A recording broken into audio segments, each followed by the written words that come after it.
Scrum is very similar picture like that you saw in the earlier picture. You have product backlog, and then from product backlog you go to the sprint backlog. So the release planning here is missing, if you see. So in Scrum, the release planning is optional. You can, the latest Scrum book, earlier Scrum did not contain release planning, but now that is the latest edition. It was realized by Scrum Alliance and Jeff Sutherland and other people who created Scrum that release planning is a very useful exercise. And now if you see any Scrum description, you will find release planning here as an optional Scrum ceremony.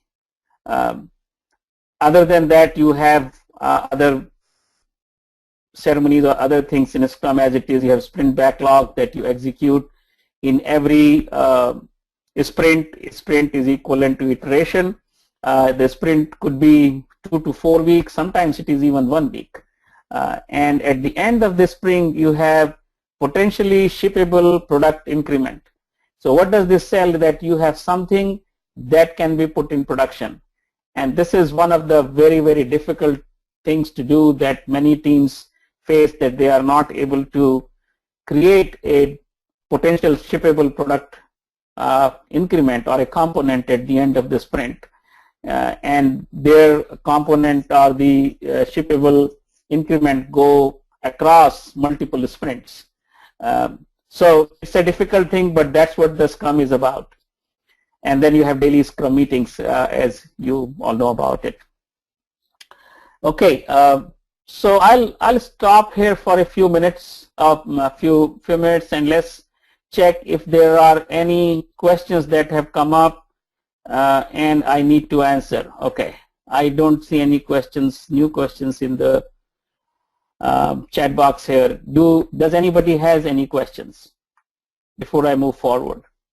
This is pretty straightforward, known to everybody, so I didn't want to spend a lot of time over here and go through the Agile or the Scrum very quickly.